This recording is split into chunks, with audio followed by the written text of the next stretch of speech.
السلام علیکم سامعین، welcome to my channel voice of Mona. ہماری آج کی سٹوری کا نام ہے انتقام محبت۔ ایک برٹش لڑکی تھی، اس کا نام اینا تھا۔ وہ امریکہ کی رہائشی تھی۔ اس کے گھر میں پارٹی تھی۔ اچانک اس کی ماں چھت سے نیچے آ گری۔ اسے کسی نے دھکا دیا تھا شاید۔ وہ مر چکی تھی۔ اینا بہت دکھی تھی۔ پتہ نہیں یہ کس کی حرکت تھی۔ اینا کی ماں بہت اچھی خاتون تھیں۔ وہ آفیسر تھیں اور میڈیسن کمپنیز کو چیک کیا کرتی تھیں۔ اینا ماں کو کھو چکی تھی۔ اینا کے فادر بہت دکھی تھے۔ اینا بھی پڑھ رہی تھی۔ اس کی ملاقات آہان سے ہوئی۔ آہان کے والد کی ڈیتھ ہو چکی تھی۔ ان کا بھی مرڈر ہوا تھا، جو کہ ان کے سگے بھائی نے کیا تھا۔ وہ آہان کی ماں پر عاشق تھا۔ اس چکر میں اس نے اپنے ہی بھائی کو قتل کر ڈالا اور اس کی بیوی سے شادی کر لی۔ آہان بہت دکھی اور بہت پریشان رہتا تھا۔ اس کے پاس ثبوت نہیں تھا۔ اس کا سوتیلا بھائی بھی تھا۔ اینا نے اسے اپنے شہر بلایا۔ وہ وہاں جانا نہیں چاہتا تھا، لیکن اینا کے کہنے پر وہاں آ گیا۔ اسے آتے ہی اس کے چچا نے ایکسیڈنٹ میں مروا دیا۔ اینا اس جگہ اس وقت موجود تھی۔ آہان کو ہاسپٹل لے جایا گیا۔ آمنے سامنے گاڑیاں ٹکرائی تھیں۔ اس کا سوتیلا بھائی اور چچا بھی زخمی ہو گئے تھے۔ بھائی سیریس تھا اور چچا کی دونوں ٹانگیں کٹ چکی تھیں۔ قدرت اپنا انتقام لے چکی تھی۔ آہان بھی اس دنیا سے جا چکا تھا۔ آہان کی روح اس کے سوتیلے بھائی کے جسم میں داخل ہو چکی تھی۔ اسے ہوش آیا تو اس نے خود کو دیکھا اور پریشان ہو گیا۔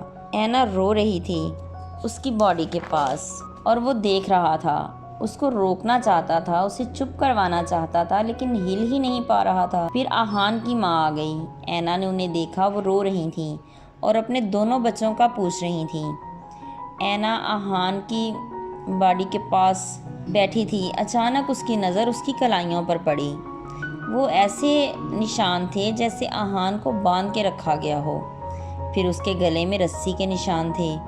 اینا پریشان ہو گئی۔ اسے یقین ہو گیا کہ آہان کو بھی قتل ہی کیا گیا ہے۔ اس نے تصویریں لے لیں، پھر وہاں سے چلی گئی۔ اس نے گھر جا کے اپنے والد سے کہا کہ آہان کو کسی نے قتل کر دیا ہے۔ میں اس کا کیس لڑنا چاہتی ہوں، پر انہوں نے سختی سے منع کر دیا کہ تم خود کو خطرے میں نہیں ڈالو گی۔ انہوں نے بتا دیا کہ آہان کے چچا اینا کا رشتہ اپنے بیٹے کے ساتھ کرنا چاہتے ہیں۔ اینا نے خود جا کر انہیں ہاں بول دی۔ پھر رشتہ طے ہو گیا۔ اینا وہاں جا کر آہان کا بدلہ لینا چاہتی تھی۔ آہان اپنے بھائی کے جسم میں تھا۔ اسے دکھ ہو رہا تھا کہ اینا اسے اتنی جلدی بھول گئی۔ اس نے اینا سے پوچھا، تمہیں کبھی کسی سے پیار تھا؟ تو اینا نے کہا، میں ایک پریکٹیکل انسان ہوں، ایسی چیزوں کے لیے وقت نہیں ہے میرے پاس۔ آہان خاموش ہو گیا۔ وہ سوچ رہا تھا کہ اینا کیسے بدل گئی۔ اینا کو بھی نہیں پتا تھا کہ سامنے آہان ہے جس سے وہ بہت زیادہ پیار کرتی ہے۔ وہ تو آہان کا بدلہ لینے جا رہی تھی۔ آہان کی ماں بہت زیادہ دکھی تھیں، پر کچھ نہیں کر سکتی تھیں۔ ان کا شوہر انہیں بہت تنگ کرتا تھا۔ وہ نہیں جانتی تھیں کہ وہ اس کے شوہر اور بیٹے کا قاتل بھی تھا، لیکن آہان جانتا تھا، مگر وہ خاموش تھا۔ ابھی اور بدلہ تو قدرت خود ہی لے چکی تھی۔ چچا اس کا زندہ تھا، لیکن موت سے بھی بدتر حالت تھی۔ وہ مفلوج ہو چکا تھا اور موت بھی اس سے کوسوں دور تھی۔ وہ آدھا پاگل ہو رہا تھا اور ہر کسی پر چیختا چلاتا۔ وہ آہان کو دھمکی دے کر گیا تھا کہ تمہیں مار دوں گا۔ میں آہان کو مار چکا ہوں۔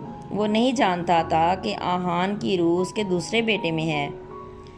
دوسرے بیٹے کے پاس باپ کے بہت سے راز تھے، اس وجہ سے وہ اسے دھمکی دے رہا تھا۔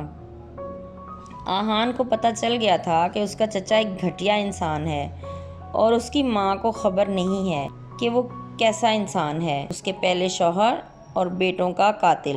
جیتے رہیے، خوش رہیے۔ ملتے ہیں اس کے اگلے حصے کے ساتھ۔